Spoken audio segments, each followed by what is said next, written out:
estalla de manera violenta esa crisis permanente que existe en el sistema penitenciario, las autoridades optan por declarar el estado de excepción.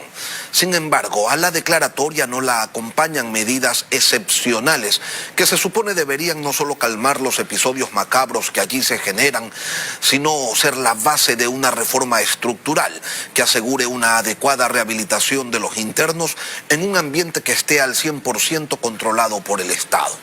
Y entonces caemos una y otra vez en lo mismo: masacres, drogas, armas, control de mafias desde las prisiones. ¿Cómo se cambia esto? Lo vamos a conversar con el doctor Daniel Pontón, decano de la Escuela de Seguridad y Defensa del Instituto de Altos Estudios Nacionales. Daniel, buenos días, bienvenido a Contacto Directo. Hola Lenin, un gusto estar aquí. Usted señala que las cárceles del Ecuador son el ecosistema criminal perfecto para el desarrollo y la proliferación de las organizaciones del crimen organizado. ¿Cuáles son las condiciones que permiten que esto suceda? Bueno, son una serie de factores que hemos venido acarreando en los últimos años. Creo que el tema primero de la sobrepoblación es algo que ha contribuido. El narcotráfico obviamente ha proliferado en el país y obviamente se reproduce en las cárceles. Tenemos el tema de las bandas que actualmente se han configurado alrededor del tema penitenciario. Tenemos, por ejemplo, el tema de la falta de política adecuada del Estado. El Estado ha perdido el control de las cárceles y una serie de factores que en sí han buscado el espacio de las cárceles, un mecanismo de reproducción del crimen organizado. Lastimosamente, si el sistema no se cambia, digamos, si no se cambia alguna de las variables que poco le permite al Estado controlar, va a ser muy complicado. Independientemente de quién pase por las cárceles, se va a tener esta lógica de reproducción. Por eso es que es necesario tener una mirada mucho más sistémica y estructural al problema, más allá de que es importante también que el Estado retome el control paulatino, sobre todo con los elevados índices de violencia que actualmente tenemos. Usted ha indicado que en el Ecuador ofrece ventajas competitivas para esta reproducción, este crecimiento del crimen organizado que opera desde las prisiones. ¿En qué medida responden esta situación, Daniel, a una inadecuada quizás actuación de los encargados de la seguridad interna y externa del país, es decir, de la Policía Nacional y de las Fuerzas Armadas? Bueno, la reproducción del narcotráfico se reproduce por una serie de factores endógenos y exógenos. Respecto al tema exógeno, por ejemplo, está toda la configuración de lo que ha pasado con el repliegue de los cultivos de coca en Colombia. El caudal de cocaína que entra al Ecuador es un volumen muy alto, ¿no? Está la ruta del Pacífico. El tema geopolítico es importante analizarlo porque en un día permite poner droga, por ejemplo, en las costas mexicanas. Ustedes saben que ahí tiene todo el tema de los tentáculos de los carteles mexicanos. Pero por otro lado también está lo que hace el Estado en general para controlar este tema. Y lastimosamente en la última década hemos visto el tema del espacio aéreo, el tema marítimo es un tema ampliamente discutido. Se relajó esa contención y permitió por lo menos que el país sea un país de acopio y de traslado de droga hacia el exterior con grandes cantidades de dinero que se manejan a nivel del país.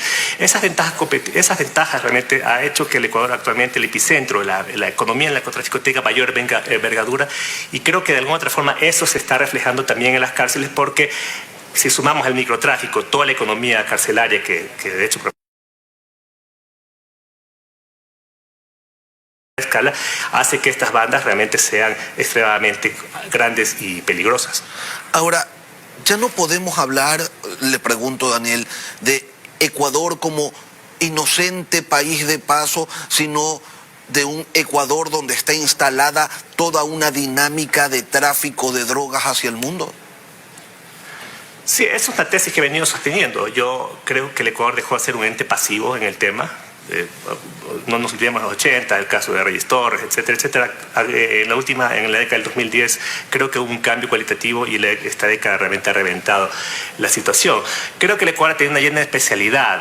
Por ejemplo, se sabe que las costas del Ecuador sirven de salidas de ruta, sobre todo lo que es los lanchas clandestinas.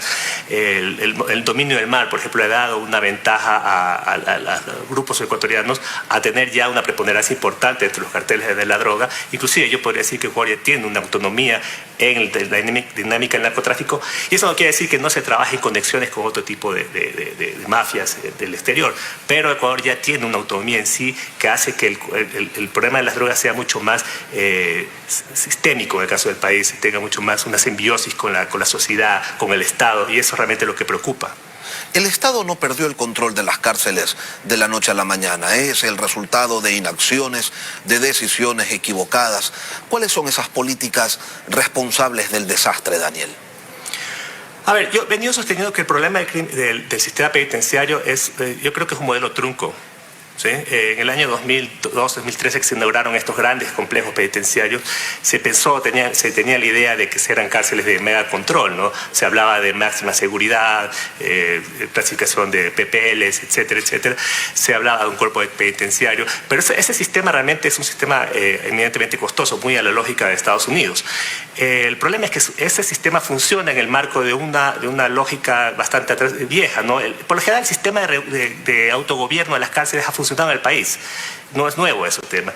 Lastimosamente, con unos mega poblaciones que actualmente se tienen, sobre todo en los grandes centros penitenciarios del país, más inyección del narcotráfico, el dinero del narcotráfico, ha hecho que esto actualmente eclosione. El Estado, lastimosamente, perdió el control de las cárceles al momento que se decidió poco optar por este sistema sin darle la complementariedad en materia de control y de políticas de rehabilitación social adecuada, que es ciertamente costosa, y ustedes saben, la crisis fiscal ha premiado.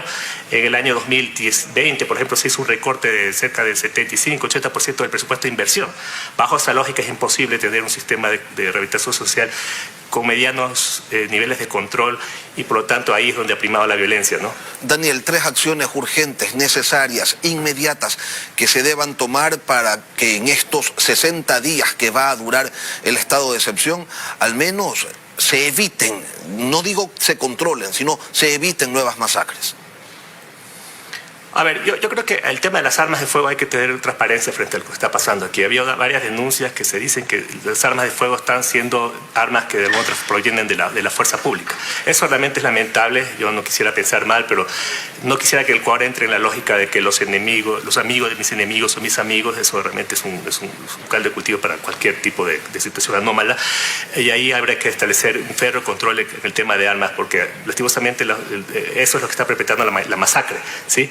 El tema de comunicaciones, creo que hay que decisión política, eso tiene costos políticos, pero es necesario intervenir en el tema de comunicaciones. Hay un reportaje de un medio bastante conocido que estableció que en las cárceles básicamente la señal no se inhibe. Eso es patético lo que estamos viendo en ese sentido.